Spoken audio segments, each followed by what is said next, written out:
Bismillahirrahmanirrahim. Assalamualaikum warahmatullahi wabarakatuh. Alhamdulillah wa syukurillah wassalatu wassalamu ala rasulillah wa ala alihi wa ashabihi wa mawala wa la hawla wa la quwata illa billah amma ba'du. Ikhwafillah yang dimuliakan oleh Allah Subhanahu wa taala. Selamat bergabung kembali di konten Aku Bangga Jadi Islam atau konten ABJI.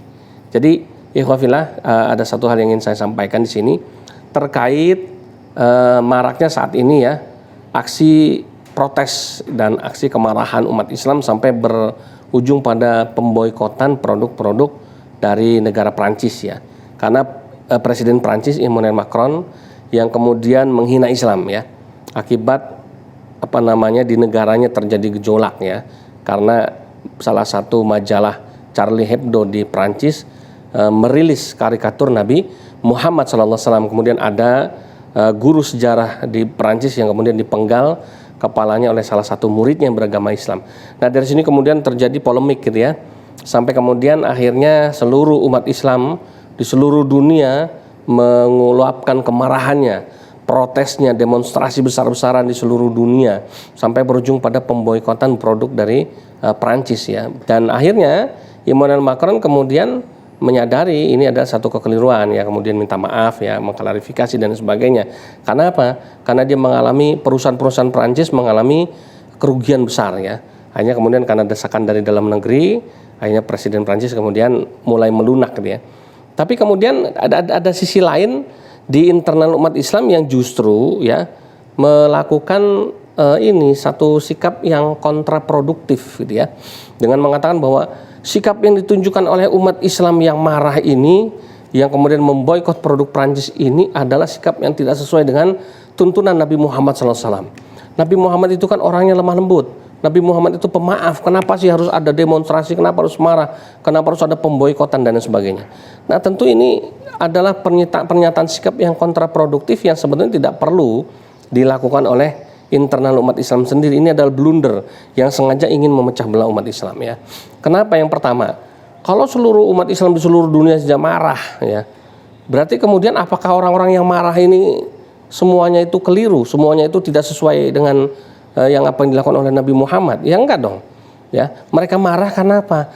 Itulah wujud kecintaan mereka kepada Nabi Muhammad SAW. Ada urutan kecintaan kita ya, cinta kepada Allah nomor 1. Cinta kepada Rasulullah nomor 2, cinta kita kepada orang tua nomor 3, cinta kepada kaum muslimin nomor 4, cinta kepada diri sendiri baru nomor 5. Itulah urutan ya kecintaan kita kepada siapa-siapa yang mesti kita cintai. Nah, sementara cinta kita kepada Nabi Muhammad SAW menempati urutan kedua, ya kan, yang penting setelah cinta kita kepada Allah.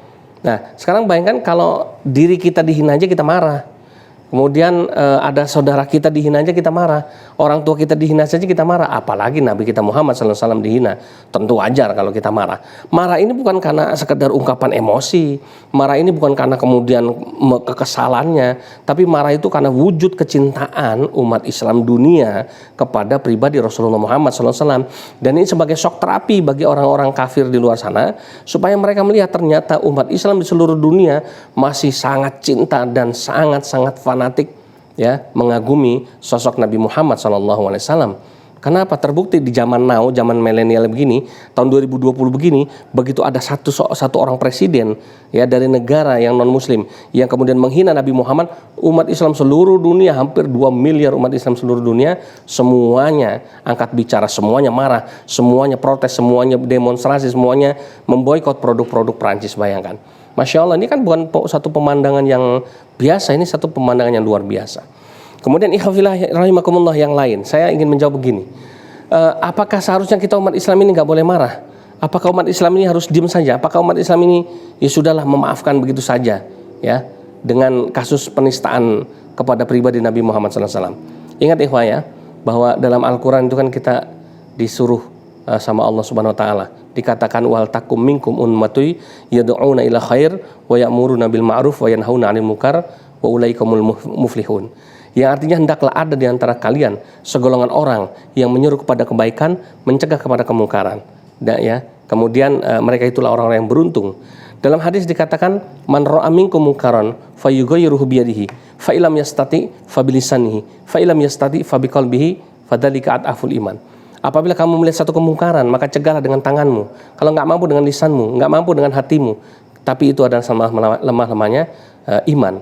Nah, dari ayat Quran maupun hadis tadi, sekarang saya mau tanya, kalau ada orang ya menghina Nabi Muhammad, melecehkan pribadi Nabi Muhammad, menistakan Islam ya yang dibawa oleh Nabi Muhammad SAW, apakah ini bukan suatu kemungkaran?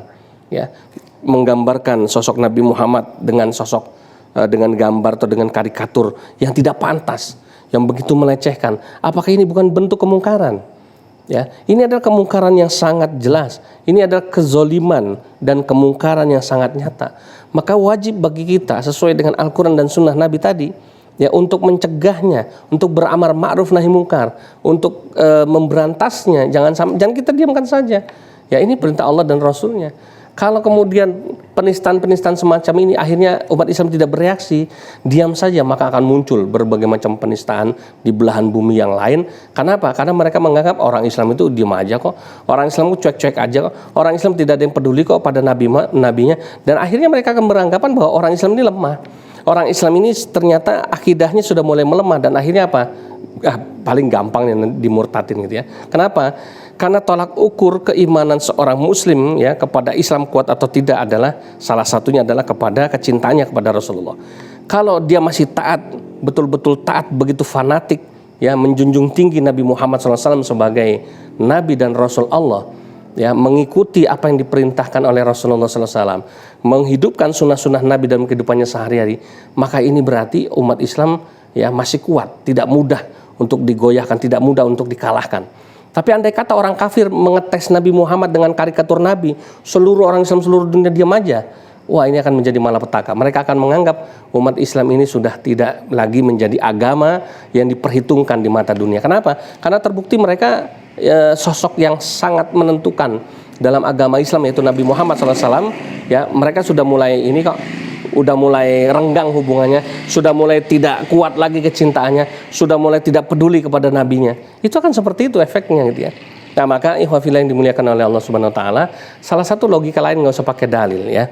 Misalnya ya, saya ini adalah orang yang sangat cinta kepada sosok Habib atau Kiai A ini ya. Saya sangat fanatik kepada beliau. Kemudian ada orang yang menghina sang kiai ya di depan saya ya. Kemudian si sang kiai memaafkan orang tersebut ya. Sang kiai kemudian memilih untuk tidak membalas perbuatan hinaan yang dilontarkan si orang ini kepada beliau ya. Lantas kemudian saya sebagai muridnya, sebagai orang yang mengaguminya ya, kemudian apakah saya diam aja? Apakah nggak boleh saya kemudian membela beliau? Apakah kemudian saya tidak pantas kalau saya kemudian mengingatkan orang itu, kamu jangan macam-macam. Ya, beliau ini seorang guru, seorang teladan, beliau ini seorang kiai, beliau ini orang yang baik. Kamu jangan hina dia. Ya, kamu nggak pantas. Kemudian apakah perilaku saya mengingatkan orang yang menghina guru saya ini adalah perbuatan yang salah, adalah perbuatan yang tidak benar? Ya. Kemudian dia apakah kepantas kemudian dia menjawab, loh guru kamu saja memaafkan, kenapa kamu marah? Ya saya bilang, ya guru saya. Guru itu adalah seorang murabbi, seorang tuntunan, seorang teladan. Kalau gurunya marah, gimana muridnya? Ya, jadi kalau ada orang menghina Nabi Muhammad nggak marah. Katanya dulu Nabi Muhammad dilemparin tai, diem. Ya diludahin, memaafkan ya. Dicaci maki, nggak membalas. Iya Nabi Muhammad, karena beliau itu adalah seorang teladan yang mulia. Laqad kana lakum fi rasulillahi uswatun hasanah. Dalam Al-Quran surat Al-Ahzab ayat 56 jelas dikatakan begitu. Suri teladan yang sangat mulia, uswah hasanah, contoh yang terbaik, ya, akhlaknya sangat mulia. Nggak mungkin Nabi Muhammad membalas, nggak mungkin Nabi Muhammad tidak memaafkan, nggak mungkin sosok Nabi Muhammad SAW marah. Kenapa? Karena beliau ini mulia sekali akhlaknya. Tapi kemudian apakah Umar bin Khattab nggak boleh marah? Ya. Kemudian apakah Abu Bakar As-Siddiq, Utsman bin Affan, Ali bin Abi Thalib nggak boleh marah? Apakah nggak boleh sahabat-sahabat yang ada di sekelilingnya ketika ada orang yang menghina Nabi Muhammad kemudian marah? Lucu yang ngomong seperti itu ya. Yang ngomong nggak boleh itu lucu ya. Orang yang tidak berpikir dengan akal sehat itu ya.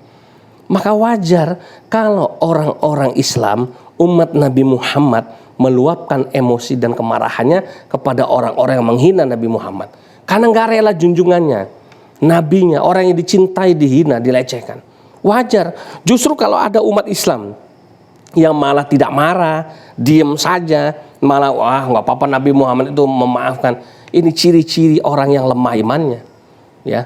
Orang yang sangat lemah kecintaannya kepada Rasulullah SAW, ya. Orang yang sangat betul-betul sudah di titik nadir ini, ya. Komitmennya terhadap kecintaan kepada pribadi Nabi Muhammad SAW. Ya, maka saya katakan sekali lagi, logika berpikir kita pakailah, ya, pakai akal sehat aja lah. Jangan salahkan umat Islam yang marah karena Nabi Muhammad dihina. Jangan sekali-kali kemudian menggunakan alasan konyol, nabinya aja nggak marah, kenapa kamu marah? Ya jelas lah, Nabi Muhammad nggak mungkin marah. Pikir pakai akal sehatmu. Tapi kalau kami umat Islam marah, wajar dong, boleh dong, ya. Kenapa? Inilah wujud komitmen kecintaan kami kepada Nabi Muhammad SAW. Tapi akhirnya kemudian kalau akhirnya misalnya umat Islam setelah marah, setelah tidak suka, setelah kemudian ini model Macron itu kapok, nggak berani lagi sampai minta maaf. Kemudian umat Islam memilih untuk memaafkan, itu akhlak yang mulia. Ya, lain lagi urusannya. Memaafkan setelah orang itu jerah, setelah orang itu minta maaf, setelah orang itu sadar atas kekeliruannya, wajib. Ya. Tapi kemudian ada orang masih menghina Nabi, kita main maafin aja. Belum melakukan sesuatu, belum menunjukkan ketidaksukaan kita, udah kita anggap nggak apa-apa. Ya, Nabi Muhammad itu memaafkan, nggak usah ikutan marah, nggak usah ikutan boikot.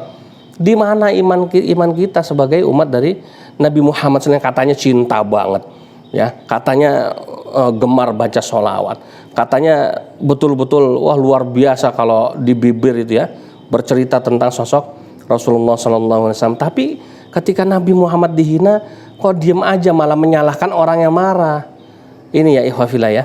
Maka saya katakan sekali lagi ya, begitu kita menunjukkan kemarahan kita kemarin, alhamdulillah ya, membuat jera dan kapok orang-orang yang menghina Nabi Muhammad SAW. Jadi tidak usah ambil pusing, tidak usah dengarkan orang-orang yang memang lemah imannya itu ya, yang mengatakan gak usah marah, nggak perlu, itu orang-orang lemah iman, gak usah didengerin, biarkan saja ya.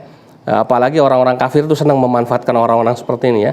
Di beberapa channel-channel orang-orang non-muslim itu banyak yang kemudian mengambil ya video-video dari orang-orang lemah iman ini, kemudian mengatakan oh umat Islam itu bertolak belakang dengan sifat-sifat nabinya, katanya nabinya pemaaf. Ini buktinya umatnya marah ya. Ini orang-orang bodoh, gak usah didengerin itu ya. Orang-orang bodoh yang nggak tahu akar permasalahan, tidak pernah bisa berpikir dengan sehat, tidak tahu hukum sebab akibat ya, sehingga kemudian dia ngomong asal ceplas-ceplos saja. Maka mudah-mudahan semangat kita untuk membela Nabi Muhammad SAW. Kalau semangat kita membela Islam aja nggak boleh padam, membela ulama saja nggak boleh redup, apalagi semangat untuk membela pribadi Nabi kita Muhammad SAW. Tidak boleh mundur, tidak boleh surut sedikit pun. Kenapa? Karena dunia ini membutuhkan umat Islam yang memiliki komitmen kuat untuk berjuang di jalan Allah Subhanahu Wa Taala, semangat untuk membela Islam, semangat untuk membela ulama, dan semangat untuk membela Nabi kita Muhammad Sallallahu Alaihi Wasallam. Allahumma shalli wa sallim wa barik alaihi. Demikian ya khafillah rahimakumullah yang bisa saya sampaikan. Jangan lupa tetap ya nyatakan, kampanyekan aku bangga jadi Islam. Allahu Akbar. Jazakumullah khairan katsira. Subhanakallahumma bihamdika asyhadu an la ilaha illa anta astaghfiruka wa atubu ilaik. Wassalamualaikum warahmatullahi wabarakatuh.